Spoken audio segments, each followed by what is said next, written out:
Commander Vex Thornbottom stood on the bridge of the Imperial dreadnought Magnificent Destiny, watching sparks cascade from what used to be his navigation console. The irony was not lost on him that a ship named Magnificent Destiny was currently drifting aimlessly through space, like a very expensive piece of cosmic debris. "Status report," he barked at Technical Assistant Gleep, who was frantically waving a scanner at various blinking panels. "Well, sir, the hyperdrive is making sounds that I'm pretty sure hyperdrives aren't supposed to make. The life support is running on backup power and our weapons array is, well, it's technically still attached to the ship." Thornbottom winced. Through the view screen he could see the sleek outline of Way Station Charlie, a human outpost that had been built in what was supposed to be empty space. Of course, the humans had managed to set up shop in the exact sector where his ship decided to have its mechanical nervous breakdown. "Sir," squeaked Glebe, his three eyes blinking rapidly, "we could request assistance from the humans." The suggestion hung in the air like a bad smell. Thornbottom's species, the mighty Zalaxians, had been traveling the stars when humans were still figuring out fire. The idea of asking these primitive mammals for help was about as appealing as volunteering for a plasma enema. But then the lights flickered and something deep in the ship made a grinding noise that suggested expensive things were breaking. "Fine," Thornbottom growled. "Open a channel, but make it clear we only need basic repairs, nothing fancy. We certainly don't need their primitive technology contaminating our advanced systems." The communication crackled to life, and a relaxed human voice responded. "Way Station Charlie here. This is Chief Engineer Murphy. Sounds like you folks are having a rough day." "This is Commander Vex Thornbottom of the Imperial Zalaxian Fleet," he announced, with as much dignity as he could muster while his ship continued its impression of a dying whale. "We require minor technical assistance. Simple repairs only." "Sure thing, Commander. Give me about 20 minutes to grab my gear and I'll swing by. Fair warning, though. I haven't had my third cup of coffee yet, so if your ship explodes before I get there, that's on you." The channel closed, leaving Thornbottom staring at the communication panel. Did the human just threaten to let his ship explode over coffee? "Sir," Gleet ventured nervously, "are we sure about this? Humans have a reputation for over-engineering things." "Nonsense," Thornbottom waved dismissively. "How much damage could one primitive human with a toolbox possibly do to our sophisticated technology?" 23 minutes later, a battered human shuttle docked with the Magnificent Destiny. Chief Engineer Murphy stepped aboard, carrying a toolbox that looked like it had survived several wars, a steaming coffee mug that defied several laws of physics by staying full, and an expression that suggested he'd already spotted about 17 things wrong with their ship just from the docking procedure. Murphy was exactly what Thornbottom had expected from a human engineer. Scruffy, practical, and completely unimpressed by the ornate decorations that lined the Zalaxian corridors. "Nice place you got here," Murphy said, taking a sip of his coffee while examining a wall panel that was held shut with what appeared to be decorative tape. "Very shiny. Quick question, though. Why does your life support system sound like it's crying?" "That's just normal operational variance," Thornbottom replied stiffly. "Our technology operates on principles your species hasn't discovered yet." Murphy nodded seriously, then pulled out a scanner that beeped ominously when pointed at the wall. "Right. Well, your undiscovered principles are about to kill everyone on this ship in roughly 4 hours, but hey, I'm sure that's part of the plan." Gleep made a small choking sound. 4 hours? But the diagnostics said we had at least 6 hours of life support remaining. "Your diagnostics are adorable," Murphy replied, patting the panel affectionately. "They're also wrong. Now, you said you wanted simple repairs, right? Just basic stuff to get you limping back to port?" "Exactly," Thornbottom confirmed. "Nothing complicated. We certainly don't need any of your primitive human modifications." Murphy grinned, and Thornbottom suddenly had the uncomfortable feeling that he'd just made a terrible mistake. "Ooh, this is gonna be fun," Murphy said, finishing his coffee in one gulp. The mug immediately refilled itself, which Thornbottom was fairly certain violated at least 3 laws of thermodynamics. "So, where's your engine room? And please tell me you have coffee somewhere on this floating disaster." The tour of the Magnificent Destiny was, in Murphy's professional opinion, like being given a guided walk through an elaborate suicide machine. Every corridor they passed revealed new and creative ways the ship was trying to kill its occupants. "This is our primary power distribution hub," Gleep announced proudly, gesturing to a wall covered in what appeared to be crystalline circuits held together with hope and really expensive-looking duct tape. Murphy stopped walking and stared. "Okay, I have to ask. Is that power conduit actually connected to your main reactor with what looks like a fancy napkin holder?" It's a quantum flux stabilizer, Thornbottom huffed. It channels exotic matter through crystalline matrices using principles that predate your civilization. Right, Murphy said, pulling out his scanner. The device immediately started beeping like an angry smoke detector. And how often does this ancient wisdom try to vaporize your crew? Gleep's 3 eyes blinked in sequence. Well, we do lose about 12% of our engineering staff per voyage, but that's within acceptable parameters. Murphy nearly choked on his coffee. 12%? What do you consider unacceptable parameters? 50% casualties per trip? Oh no, Gleep said seriously. 50% would trigger a mandatory safety review. We'd have to fill out forms. They continued deeper into the ship, and Murphy's expression grew increasingly concerned. The life support systems were held together with what appeared to be ceremonial ribbon. The artificial gravity generators were making sounds that suggested they were powered by very angry hamsters, and the less said about the waste management system, the better. This is our weapons array control center, Thornbottom declared, opening a door to reveal a room that looked like someone had tried to build a computer out of Christmas decorations and religious artifacts. Murphy examined the control panels, which featured more blinking lights than a disco, and roughly the same level of functionality. Let me get this straight. Your primary weapons are plasma cannons that you aim by adjusting these crystal formations by hand? It's a time-honored tradition, Thornbottom replied defensively. Our gunners trained for decades to achieve the proper crystal resonance. And what happens if you miss? We adjust the crystals and fire again. What happens if the enemy shoots back while you're adjusting crystals? There was an awkward pause. We adjust faster? Murphy was starting to understand why the Zalaxian Empire hadn't expanded much in the last few centuries. He pulled out a tablet and started making notes. The list was getting disturbingly long. Okay, he said. Let's talk about your navigation system. Gleep led them to the bridge, where the navigation console was currently displaying what appeared to be abstract art made of error messages. Our quantum compass uses stellar positioning and gravitational analysis to chart courses through hyperspace, Gleep explained. Murphy waved his scanner at the console. Your quantum compass is actually just a really confused calculator that's been trying to divide by 0 for the past 6 months. That explains the headaches, Gleep murmured. What headaches? Everyone who uses the navigation system gets severe headaches. We assumed it was part of the quantum interface process. Murphy stared at him.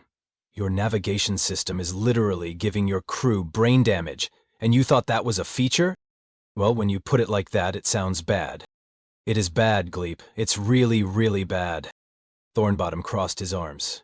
I suppose your primitive human technology is somehow superior to our time-tested systems. Murphy gestured around the bridge, where 2 more panels had started smoking during their conversation. Commander, I've seen more advanced technology in human coffee makers. Speaking of which, please tell me you have coffee somewhere on this floating death trap. Coffee?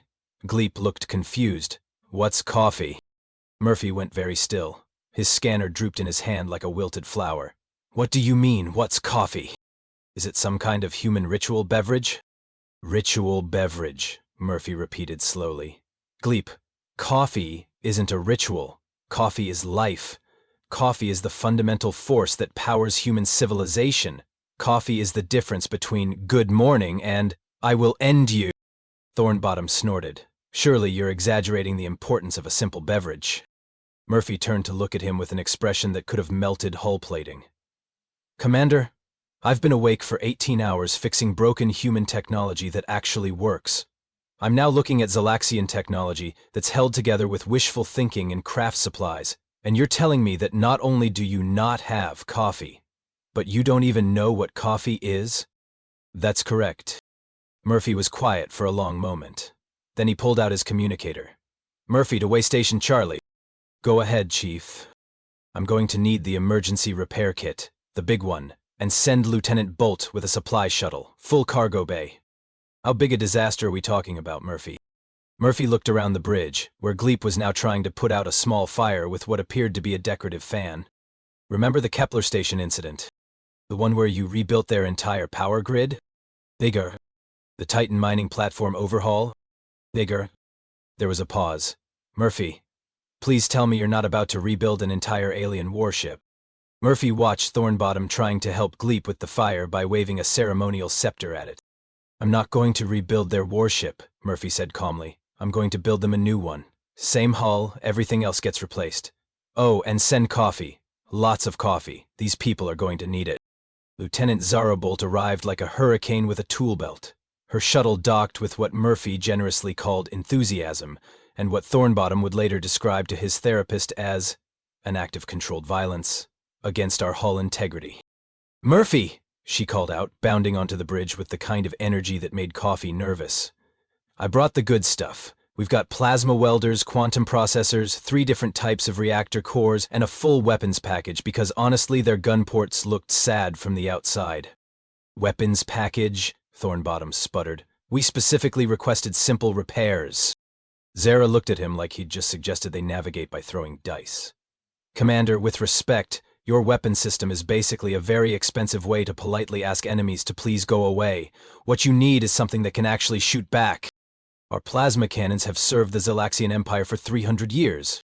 Yeah, and they probably missed their targets for 300 years too, Zara replied cheerfully. Don't worry, we'll fix that. Murphy was already elbow-deep in the hyperdrive housing, which had apparently been designed by someone who thought maintenance access ports were for cowards. Zara, take a look at their propulsion system. I think their engineers confused elegant with impossible to repair. On it, she said, pulling out a scanner that immediately started playing what sounded like a funeral dirge. Oh, wow.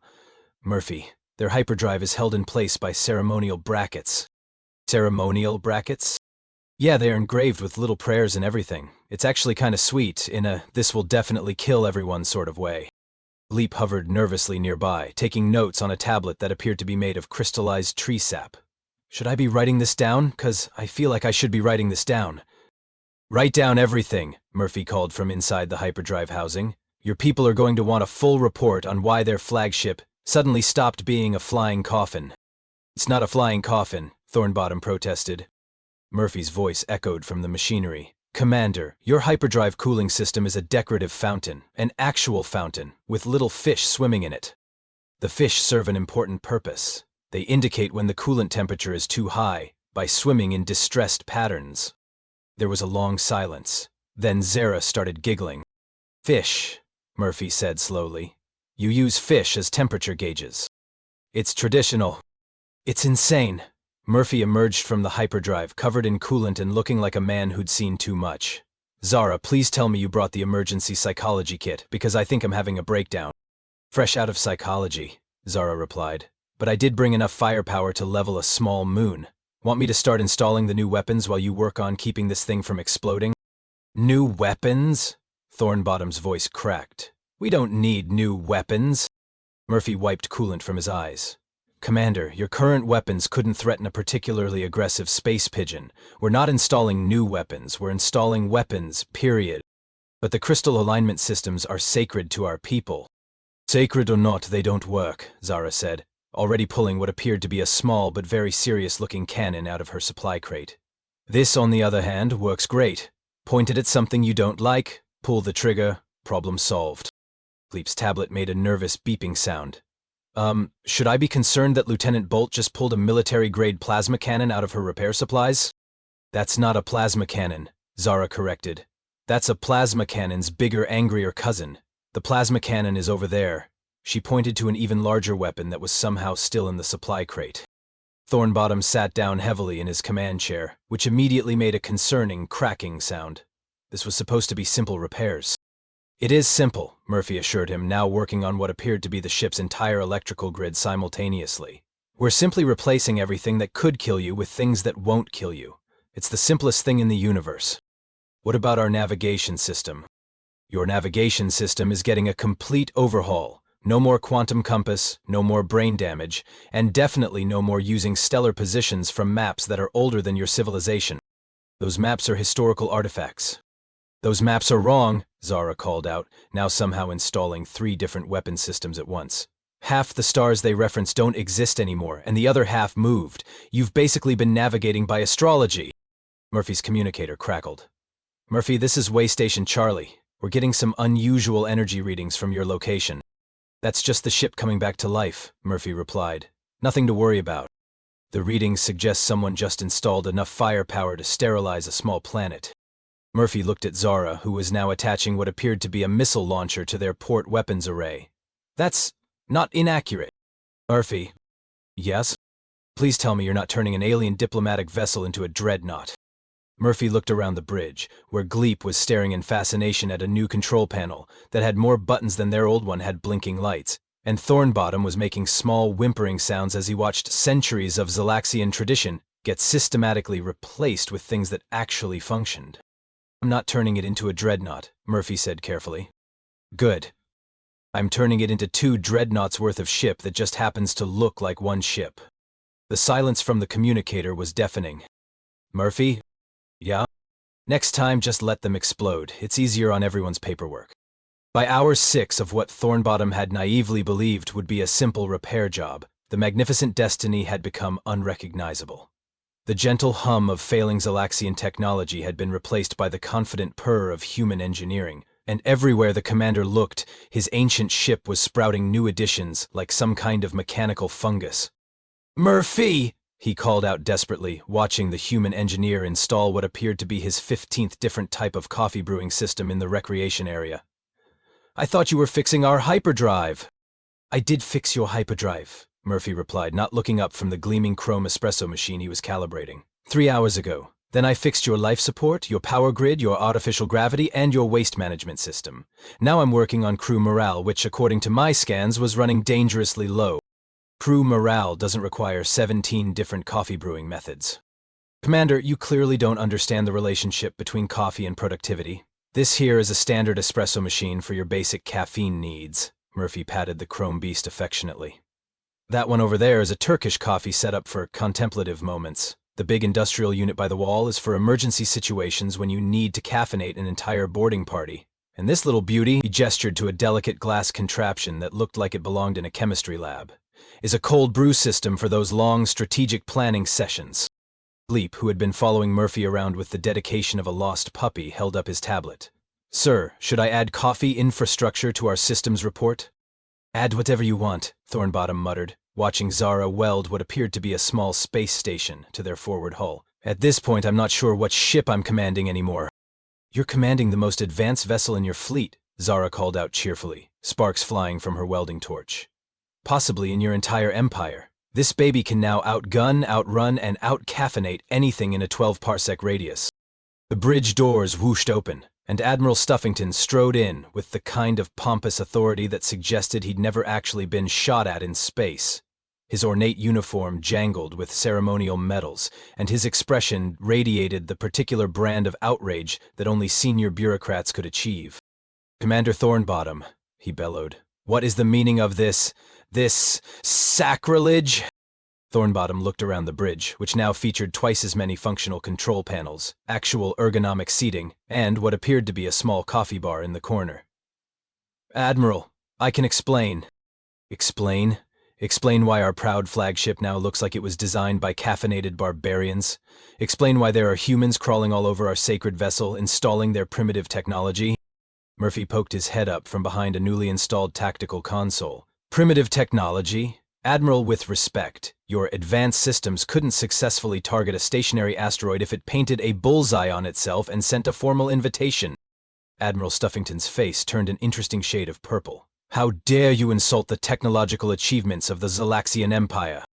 I'm not insulting them, Murphy replied mildly, returning to his work.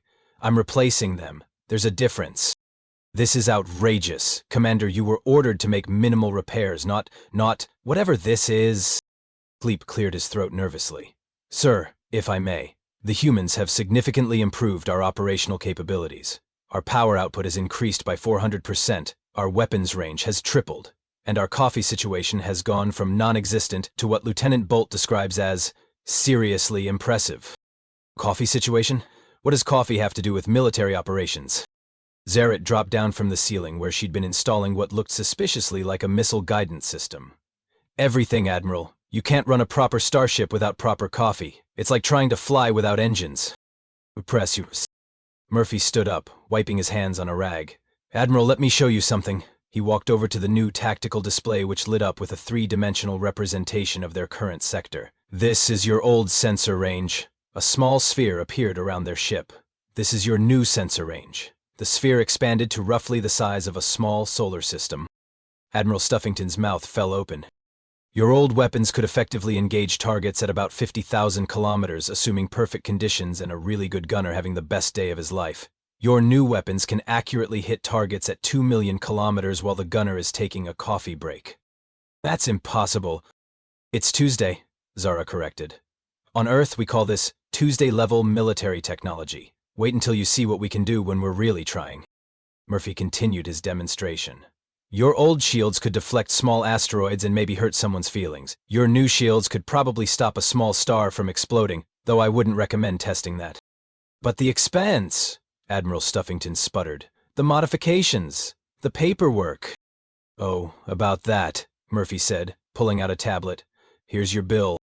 Admiral Stuffington took the tablet with trembling hands. His eyes bulged. This is less than we budgeted for basic repairs.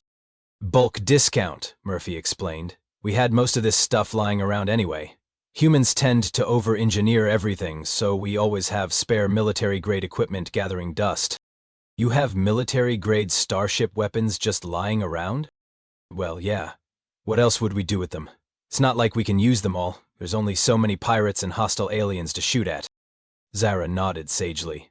Plus, Murphy's coffee addiction means he works really fast when properly caffeinated. We probably saved you about 6 months of labor costs just in efficiency gains. Admiral Stuffington looked around the bridge again, taking in the gleaming new consoles, the ergonomic seating, and the gentle aroma of freshly brewing coffee. But what about our traditions, our cultural heritage? Still here, Murphy assured him, pointing to a decorative panel that had been carefully preserved and integrated into the new design. We kept all the pretty bits, we just made sure they won't kill anyone. The quantum flux stabilizer? Still quantum, still fluxing, but now it won't randomly vaporize your engineering crew. The ceremonial weapon crystals? Reserved in a place of honor in your new weapons control room, right next to the targeting computer that actually works. The fish in the coolant system? Murphy and Zara exchanged a look. We may have relocated the fish to a nice aquarium in the crew lounge. They seemed happier there. Also, your new cooling system uses actual coolant instead of fish habitat, which dramatically improves your chances of not exploding. Admiral Stuffington slumped into one of the new command chairs, which immediately adjusted to his preferred posture and began playing soft background music. This is too much.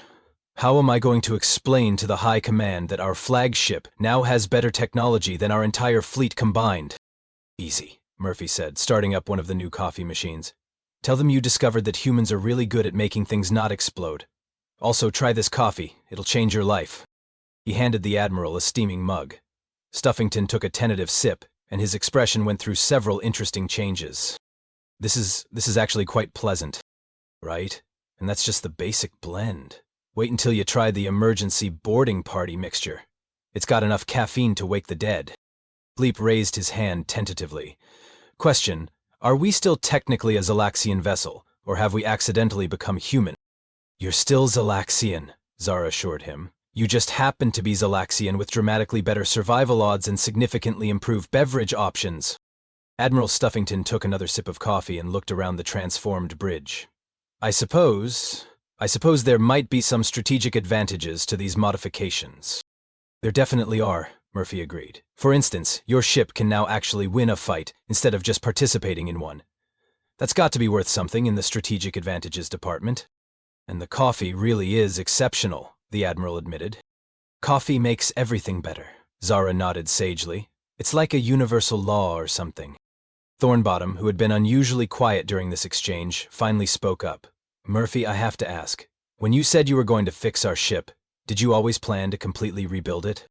Murphy considered this while adjusting the espresso machine's pressure settings. Commander, when a human says they're going to fix something, they mean they're going to make it work properly. When something doesn't work properly, you fix it. When everything doesn't work properly, you fix everything. It's not complicated. But surely you could have just patched our existing systems. I could have, Murphy agreed. But then you'd be back here in a week, when those patches failed, and frankly, I'd rather do the job right the first time. Plus, Zara gets cranky when she doesn't get to install new weapons systems, and nobody wants a cranky Zara. It's true, Zara confirmed. I get very stabby when I'm cranky. Admiral Stuffington was now on his second cup of coffee and looking considerably more relaxed.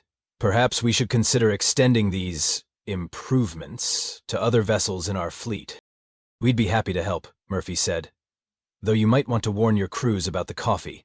Some species have strong reactions to caffeine. What kind of reactions? Productivity, mostly. Also an inexplicable urge to improve things that are working poorly. Gleep looked up from his tablet. Is that why humans seem to fix everything they encounter? Pretty much, Murphy nodded. Coffee plus engineering background equals compulsive improvement of everything in sight. It's a human thing. Admiral Stuffington stood up, straightening his uniform. Very well. I hereby authorize the continuation of these repairs, under the condition that you provide detailed documentation for replication across our fleet. No problem, Murphy replied, though you should probably stock up on coffee first. Your crews are going to need it. All right, Murphy announced, settling into the newly installed engineering station with a fresh cup of what he'd labeled testing phase blend coffee. Time for the shakedown, crews. We'll start with basic systems checks, then move on to weapons testing with some practice targets. Admiral Stuffington, now on his fourth cup of coffee and displaying what could only be described as caffeine-induced confidence, nodded approvingly. Excellent. A controlled test of our enhanced capabilities. Define controlled, Gleep said nervously, watching Zara run pre-flight checks on weapons systems that hadn't existed on their ship 6 hours ago. Controlled means nothing explodes that isn't supposed to explode, Zara replied cheerfully. Though given what we're working with, the definition of supposed to might be a little flexible. Thornbottom had been strangely quiet since watching Murphy install a coffee machine that was apparently more sophisticated than their old navigation computer. Now he spoke up. Lieutenant Bolt, exactly how much firepower did you install on my ship? Enough, Zara said, which was not at all reassuring. Enough for what? Enough. Murphy looked up from his console, where he was running diagnostics on systems the Zalaxians didn't even have names for yet. Commander, your ship can now output roughly the same amount of destructive force as a small fleet. Try not to sneeze on the trigger. I don't understand that reference. It means be careful where you point it. The new sensors, which had a range that extended roughly to the next solar system, suddenly started blaring alarms that sounded considerably more urgent than the old ones. Contact, Gleep announced, his voice cracking slightly. Multiple ships approaching at high speed. Configuration suggests... Oh dear. What's oh dear? Admiral Stuffington demanded. Cordic Raiders, sir. 6 ships, heavily armed, and they're broadcasting standard surrender demands. Murphy frowned. Korthak Raiders? Space pirates, Thornbottom explained grimly. They've been harassing shipping in this sector for months. Our previous encounters have been less than successful. Define less than successful, Zara said, already powering up targeting systems with the enthusiasm of someone about to unwrap a particularly exciting present. We usually run away, Gleep admitted. Very quickly. Well, Murphy said, taking a long sip of his coffee. That's about to change dramatically. Zara, what's our tactical situation?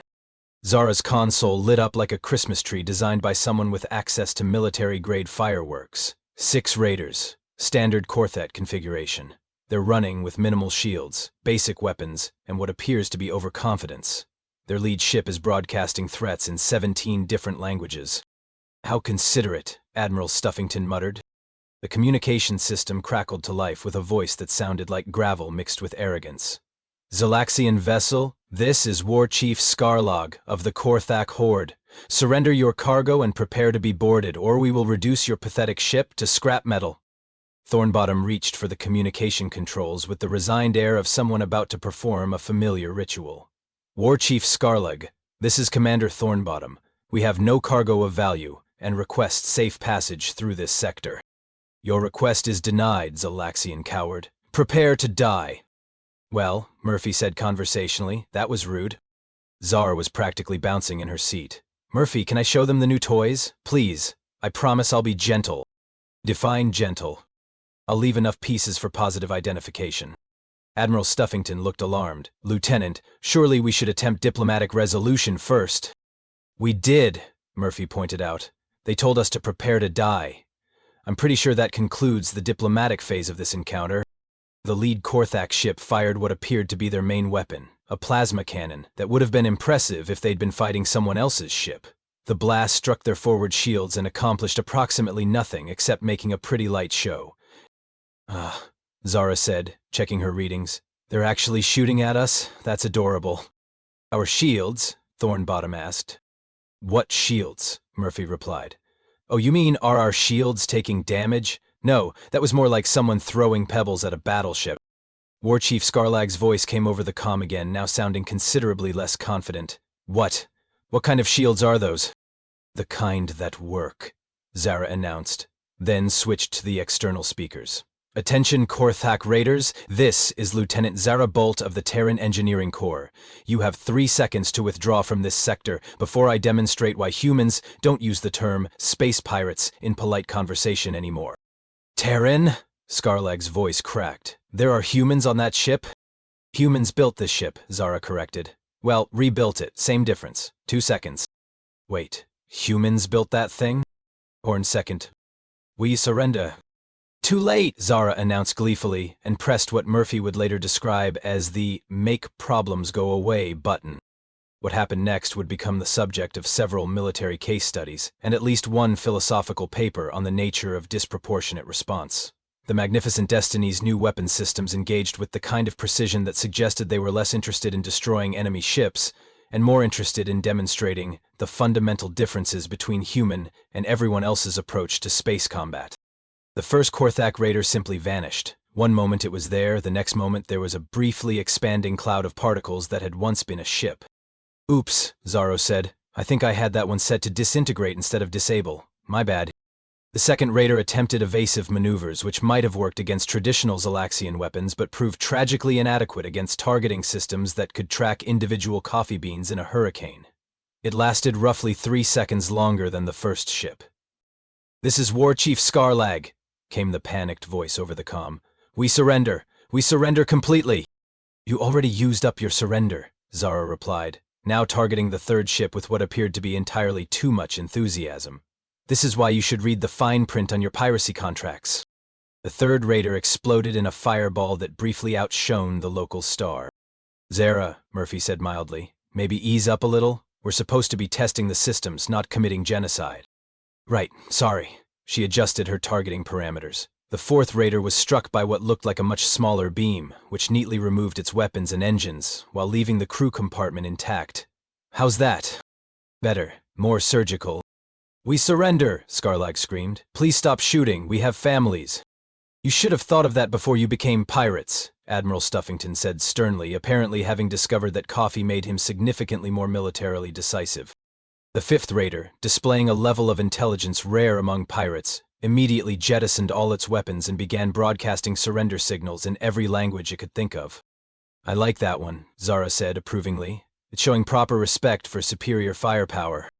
The sixth Raider had already turned around and was fleeing at maximum speed, which given the range of their new sensors was roughly equivalent to watching someone try to escape by walking very quickly. Should I stop the runner? Zara asked.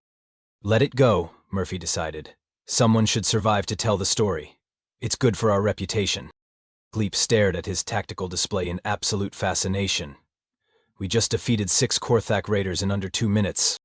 Defeated is a strong word, Zara said. I'd say we demonstrated the difference between professional military hardware and whatever it was they were flying.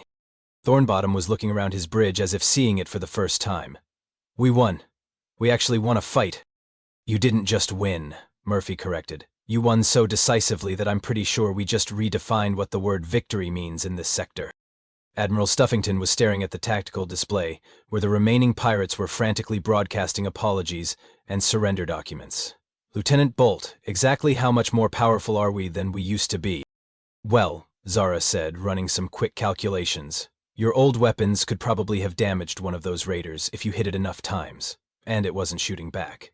Your new weapons can vaporize all 6 of them, while I'm finishing my coffee and deciding what to have for lunch.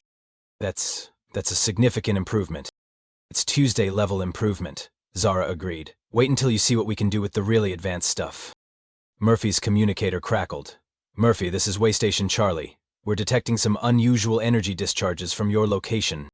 Just field testing the repairs, Murphy replied. Everything's under control. Murphy, our sensors indicate you just eliminated 6 ships in under 2 minutes. The test went well. Murphy, those energy signatures suggest you turned a diplomatic vessel into a fleet killer. Murphy looked around the bridge, where Thornbottom was still staring in amazement at displays showing their weapon systems operating at roughly 2% capacity. Admiral Stuffington was taking notes for what appeared to be a very enthusiastic report to Fleet Command, and Gleep was trying to figure out how to update their tactical manual to include the phrase, complete annihilation of enemy forces while drinking coffee. I wouldn't say we turned it into a fleet killer, Murphy said carefully. What would you say? I'd say we turned it into several fleet killers that happened to be sharing the same hull. The silence from Waystation Charlie was profound. Murphy? Next time, maybe test the systems on asteroids instead of pirates. Where's the fun in that? War Chief Scarlog's voice came over the comm one more time, considerably more humble than before. Please, humans, we will leave this sector and never return. We will spread word that this area is under human protection. We will change our ways and become honest traders. See? Zara said brightly. Community outreach. We're not just fixing ships. We're fixing the entire local crime problem. Murphy raised his coffee mug in a toast. To successful field testing. To not getting shot at anymore, Thornbottom added. To coffee, Admiral Stuffington contributed, raising his own mug. To humans, Gleep said quietly, who apparently fix everything they touch, whether it needs fixing or not.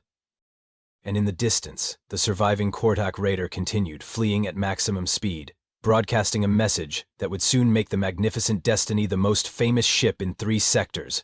Warning to all vessels, the Zalaxians have humans now. Repeat, the Zalaxians have humans. Avoid at all costs. 3 days later, Commander Thornbottom stood in what used to be his ready room and was now apparently called a strategic planning center with integrated beverage services. The room featured holographic displays that could project tactical scenarios, comfortable seating that adjusted automatically to his posture, and no fewer than 5 different coffee preparation stations, each labeled for specific strategic scenarios. The transformation was complete. The Magnificent Destiny had gone from a ship held together by tradition and wishful thinking to what Murphy cheerfully described as a proper starship that won't embarrass you at diplomatic functions or fleet engagements. Final systems report, Gleep announced, consulting his tablet with the air of someone who'd spent 3 days learning entirely new ways to describe ship capabilities. Power output, 412% above previous specifications. Weapons range, 2,000% improvement. Shield effectiveness, unmeasurable using our old standards. Coffee quality?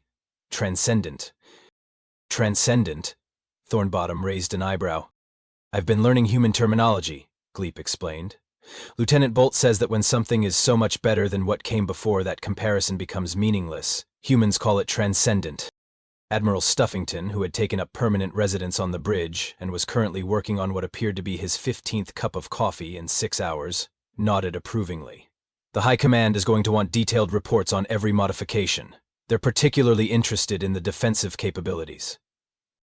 Generally should be, Murphy said, emerging from an access panel where he'd been fine-tuning what he called the last few minor adjustments. Your ship can now survive things that would vaporize most of your fleet. Also, I installed a backup coffee system in case the primary systems fail during combat. You installed backup coffee systems? Murphy takes coffee very seriously, Zara explained. He once refused to certify a space station as habitable because their coffee maker was insufficiently redundant. He's only had 3 backup systems, Murphy protested. What if there was a cascade failure? Thornbottom was beginning to understand that human engineering priorities were unique. Murphy, I have to ask, the bill you gave us, it really is accurate? Murphy shrugged. Like I said, bulk discount. Most of this stuff was surplus anyway. Humans tend to over-engineer everything, so we always have extra military-grade equipment lying around. The labor costs were minimal because good coffee makes me work faster. But the weapon systems alone must be worth. Commander, Murphy interrupted gently. Human military doctrine is based on the principle that if you're going to fight, you might as well win so decisively that everyone else decides fighting you is a bad idea. Selling you weapons that can actually do that serves our interests too. Admiral Stuffington looked up from his coffee. How so? Because now, when people hear that the Zalaxians have human-upgraded ships, they're going to be a lot more polite in negotiations. Diplomacy works better when everyone knows you can back up your words with overwhelming firepower. Zora nodded sagely. It's the human approach to peace, through superior firepower and really good coffee. Is everything with humans about coffee? Gleep asked. Not everything, Murphy said seriously. Sometimes it's about tea, but mostly coffee. The communication system chimed with an incoming message. Magnificent Destiny, this is Fleet Command. Request immediate status report on your encounter with Korthak raiders. Thornbottom looked at Admiral Stuffington, who gestured for him to take the call. Fleet Command, this is Commander Thornbottom. Korthak Raider threat has been neutralized. Neutralized? Our intelligence suggested 6 ships. Did you require rescue? Negative, Fleet Command. We engaged and defeated all 6 raiders with minimal damage to our vessel. There was a long pause. Commander, please clarify. You engaged 6 Korthak raiders and 1? Affirmative. Engagement duration was approximately 1 minute and 47 seconds. 1 minute and 47 seconds to defeat 6 raiders? Commander, are you certain your chronometer is functioning correctly? Admiral Stuffington leaned over. Fleet Command, this is Admiral Stuffington. I can confirm the engagement time. Most of that was Lieutenant Bolt explaining the concept of surrender to the pirates.